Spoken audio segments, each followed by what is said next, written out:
அல்லாஹ்வின்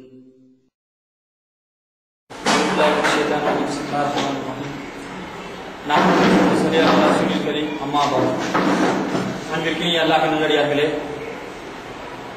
தமிழ்நாடு தௌஹீத் ஜமாத் மாணவர்கள் ஏற்பாடு செய்திருக்கும் இந்த நிகழ்ச்சிக்கு வருகிறந்திருக்கும் நம் அனைவரும் மீதும் அல்லாஹ்வுடைய சாந்தியும் சமாதானமும் என்றும் நிலவட்டுமாக. அஸ்ஸலாமு அலைக்கும் வரஹ்மத்துல்லாஹி வபரகாத்துஹு. நம்ம இன்னைக்கு மாணவர்கள் சார்பாக அதிகமாக தேர்வுகளிலே அதிகமாக மதிப்பெண் பெறுவது எப்படி? ஏன்னா இது தேர்வு காலம். 10th படிக்கிற பசங்களுக்கு 10th தேர்வு காலம், அந்த மாதிரி அரசு தேர்வு, அந்த மாதிரி +2 படிக்கிறவங்களுக்கும் இது தேர்வு காலம். அதே மாதிரி சில நுழைவுத் தேர்வுகள் IIT பார்த்திருப்பீங்க, அதுக்கு அந்த நுழைவுத் தேர்வுக்கான எல்லா தேர்வு காலமாக இருந்து கொண்டிருக்கிறது. இந்த 10th +2 பாத்தீங்கன்னா இது நம்ம அதிகமாக எடுக்கக்கூடிய மதிப்பெண்கள். இதுதான் நம்முடைய எதிர்கால வாழ்க்கையை பலமாக்குவதற்கு ஒரு கருவியாக பயன்படும். அதே மாதிரி நுழைவுத் தேர்வு எடுத்துங்க, IIT நுழைவுத் தேர்வு எடுத்துங்க, NIT நுழைவுத் தேர்வு எடுத்துங்க, அதாவது NIT சொல்லுவாங்க, அதுக்கு அகில இந்திய அளவில் ஒரு நுழைவுத் தேர்வு நடத்துறாங்க. அப்ப அந்த நுழைவுத் தேர்வுகளை நம்ம அதிகமாக மதிப்பெண் எடுத்தாதான் நம்ம அந்த மாதிரி பெரிய உயர்கல்வி நிறுவனங்களையும் போய் படிக்க முடியும். இப்படி ஒட்டுமொத்தமாக நம்மை எதிர்நோக்கி இருக்கக்கூடிய ஒரு சவாலாக இந்த தேர்வுகள் இருந்து கொண்டிருக்கின்றது. அந்த சவால்களை சாய்த்து சாதனையை நிகழ்த்த வேண்டும், அதுதான் இந்த நிகழ்ச்சியினுடைய நோக்கம். இப்ப நம்ம ஏன் நல்ல மார்க் எடுக்கணும், அதை வந்து தெளிவா புரிஞ்சுக்கோங்க. நான் ஏன் அதிகமா மார்க் எடுக்கணும்? ஒரு பேசிக்கான கொஸ்டின். இதுக்கு ஆன்சர் தெரிஞ்சுன்னு சொன்னா அட்லீஸ்ட் நமக்கு ஒரு பேசிக் இன்ட்யூஷன் கிடைக்கும். அதிகமா மார்க் எடுக்கணும் அப்படிங்கிறதுக்காக நம்ம ஏன் மார்க் அதிகமா எடுக்கணும்? இந்தியாவுடைய எஜுகேஷன் சிஸ்டத்தை பாருங்க. இந்த சிஸ்டம் எப்படின்னு சொன்னா மார்க்க மையமாக கொண்டது. நீங்க மேல போனா எவ்வளவு மார்க் எடுத்திருக்கு அதுதான் பார்ப்பாங்க. நல்ல கல்லூரியில் ஒரு ரேங்கிங் லிஸ்ட் போடுறதா இருக்கட்டும். இந்த இந்திய எஜுகேஷன் சிஸ்டம்ங்கிறது மார்க்கை அடிப்படையாக கொண்ட ஒரு எஜுகேஷன் சிஸ்டம். இவங்க நாலேஜை மெஷர் பண்றதுக்கு எதை ஸ்கேலா வச்சிருக்காங்கன்னா மார்க் மட்டும்தான். அப்ப இந்த மார்க்கை நம்ம எடுக்கிறது மூலியமா தான் நம்மளுடைய வாழ்க்கையை வந்து சரியா அமைச்சிக்க முடியும். கம்மியா மார்க் எடுக்கிறவன் கம்மியா அப்படியே போயிடுவான், கூட மார்க் எடுக்கிறவன் அப்படியே மேல போயிடுவான். அப்ப இதை வந்து மார்க் தான் வந்து இந்திய எஜுகேஷன் சிஸ்டத்தை பொறுத்த வரைக்கும் ஒரு ஸ்கேல் மாதிரி. அப்ப அதிகமாக மார்க் எடுக்கிறதுங்கிறது ரொம்ப ரொம்ப ரொம்ப முக்கியம். படிப்புத்துறையை கல்வித்துறையை தேர்ந்தெடுக்கக்கூடிய மக்களுக்கு இது ரொம்ப ரொம்ப முக்கியம். அடுத்து என்ன, நம்ம அதிகமா மதிப்பெண் எடுக்கிறனால நமக்கு என்ன நன்மை கிடைக்கும் அப்படின்னு பாத்தீங்கன்னு சொன்னா, நீங்க நிறைய மார்க் எடுத்தீங்கன்னா உங்களுக்கு நல்ல கல்லூரிகள் இடம் கிடைக்கும். இந்த நல்ல கல்லூரி நல்ல கோர்ஸ் கிடைக்கும். நல்ல கோர்ஸ் நீங்க நினைக்கிற கோர்ஸ் உங்களுக்கு கிடைக்கும். பொதுவாக இன்ஜினியரிங் அட்மிஷன்ல பாத்தீங்கன்னு சொன்னா நிறைய மார்க் எடுத்திருப்பான்ல அவன் வந்து நினைக்கிற காலேஜை சூஸ் பண்ணி எடுத்துக்கலாம். கம்மியா மார்க் எடுத்திருப்பான்ல அவனுக்கு கிடைக்கிற காலேஜ் தான் எடுத்துக்கணும். அப்ப அந்த மாதிரி நல்ல கல்லூரிகள் தான் உங்களுக்கு இடம் கிடைக்கும்.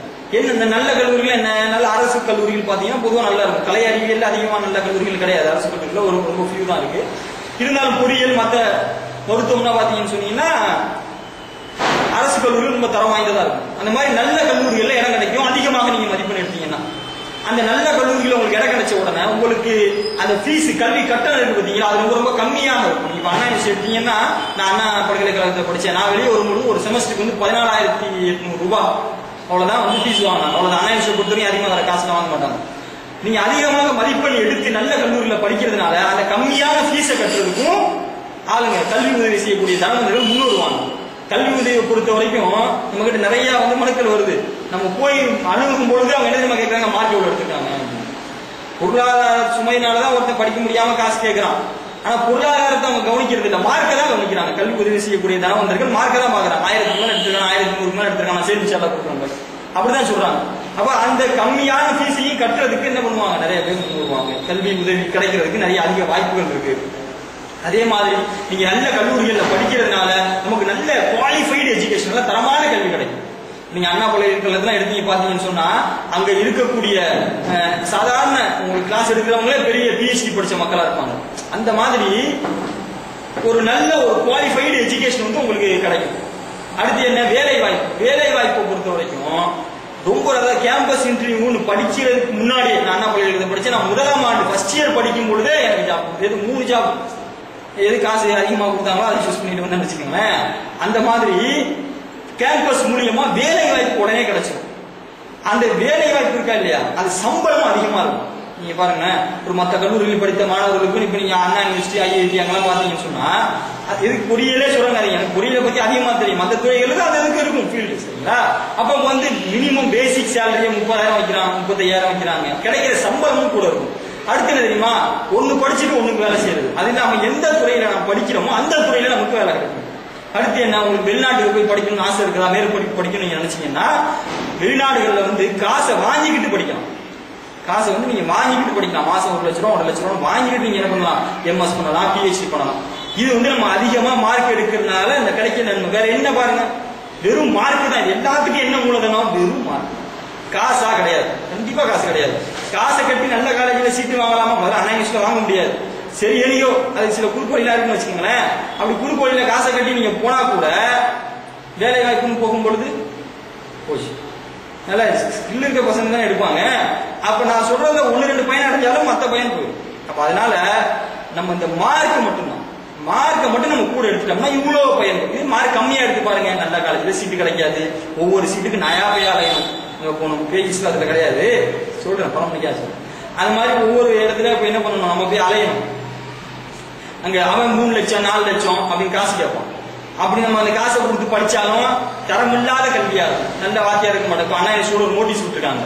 என்னன்னா இந்த மாதிரி 28 கல்லூரிகள் வந்து பாத்தீங்கன்னா எம்இ பார்ட் டைம் படிக்கிறவங்க கிளாஸ் எடுக்கிறாங்க. ஆக்சுவலா இன்ஜினியரிங் பசங்க கிளாஸ் எடுக்கிறதுக்கு யார் தகுதியானவங்கன்னா எம்இ முடிச்சிருக்கணும், எம்இல எஃப்டெக் முடிச்சிருக்கணும். அந்த மாதிரி தரமில்லாத ஆசிரியர்கள் வந்து உங்களுக்கு கல்வி இன்னும் பெரிய உங்க நாலேஜ் இன்னும் டெவலப் ஆகாது. வேலை வாய்ப்பு கேம்பஸ் இன்டர்வியூவே நடக்காது. அப்படியே நடத்தினாலும் எதனா ஒரு பிபியூல இருந்து 2 பேர் வந்துட்டு போவாங்க, அவ்வளவுதான் இருக்கும். இந்த மாதிரி வேலையும் கிடைக்காது. இது வந்து உங்களுக்கு வேலை கிடைச்சாலும் நீங்க படிச்சதுக்கான வேலை இருக்காது. அந்த நீங்க நினைக்கிற சம்பளமும் கிடைக்காது. சும்மா ஸ்டார்டிங் 3000 4000 அப்படி கொடுப்பாங்க. அதே வந்து உங்க கூடயே படிச்சு நல்ல மார்க் எடுத்து நல்ல கல்லூரியில படிக்கிறான் பாத்தீங்களா, அவனை பாத்தீங்கன்னா அவன் 30,000 40,000 வாங்குவான்.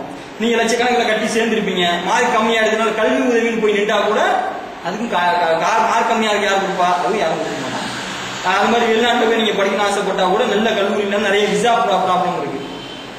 நீங்க யூகே யூஎஸ்ஏ எல்லாம் போனீங்கன்னா விசா ப்ராப்ளம் இருக்கு. நல்ல இன்ஸ்டியூட்ல படிச்சாதான் ப்ரிஃபரன்ஸ் கொடுக்கும். எனக்கோ ஜிஆர்இ டோஃபல் அதெல்லாம் மார்க் கன்சிடர் பண்ணுவாங்க. இருந்தாலும் விசா வழங்குற ப்ராசஸ், நீங்க ஜிஆர்இ டோஃபல் மார்க் எல்லாம் வச்சு இந்த நல்ல யூனிவர்சிட்டியில சீட்டு வாங்கிடலாம். ஆனா இங்க விசா வாங்கும்போது நல்ல குவாலிஃபைடு இன்ஸ்டியூஷன்ல இருந்து பையன் வந்திருக்கானா, இன்ஸ்டிடியூஷன்ல இருந்து பையன் வந்திருக்கானான்னு அதை கொஞ்சம் ரொம்ப கவனமா பார்ப்பாங்க. அப்ப மார்க் கம்மியா இருக்கீங்கன்னா அதுவும் போயிடும்.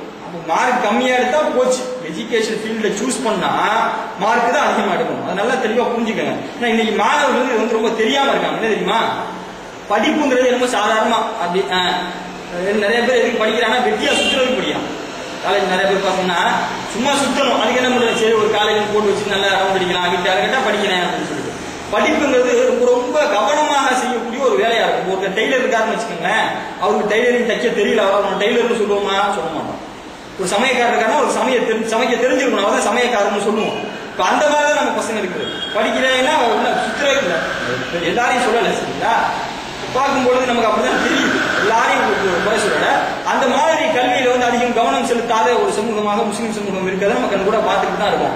அப்ப அதனால வந்து எப்படி வந்து டைலரிங் தைக்க தெரியாதவங்க யாரும் டைலர்னு சொல்ல மாட்டாங்க. உங்களுக்கு படிக்க தெரியலன்னா உங்களை யாரும் ஸ்டூடெண்ட்னு சொல்ல மாட்டாங்க. 4 அரியர் 5 அரியர் 10 அரியர் வச்சு அரியர்னா ஃபெயில் ஆகுது.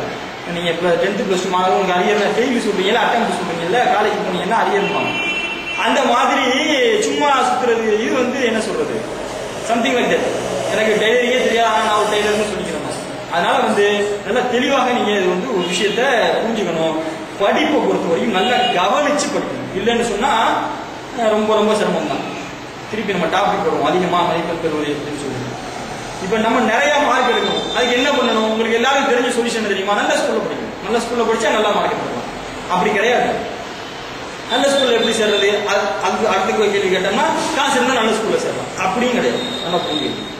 முதல்ல பேசிக்கா புரிஞ்சுக்கோங்க. நல்ல ஸ்கூல்ல படிக்கும் போது நல்ல ஸ்கூலு கெட்ட ஸ்கூல் இப்படிலாம் இருக்கல. எதை பிரிக்கிறோம்னா அந்த எடுக்கக்கூடிய ஆசிரியர்கள் எப்படி மாணவர்களை பயன்படுத்துறாங்க, அந்த மெத்தடாலஜி தான் நல்ல ஸ்கூல் கெட்ட ஸ்கூல்ல பிரிக்குது. இந்த ஸ்கூல்ல சேர்ந்தா வந்து எல்லாம் சென்டம் எடுக்கிறாங்க. சென்டம்னா என்ன சொல்றது, 100 பேர் 100 பேர் பாஸ் ஆகுறாங்க அப்படின்னு நீங்க பாத்தீங்கன்னு சொன்னா அவங்க ஃபாலோ பண்ற மெத்தடாலஜி, அந்த மெத்தடாலஜியை நீங்களும் ஒரு டப்பா ஸ்கூல்ல படிச்சுட்டு ஃபாலோ பண்ணாலும் உங்களாலையும்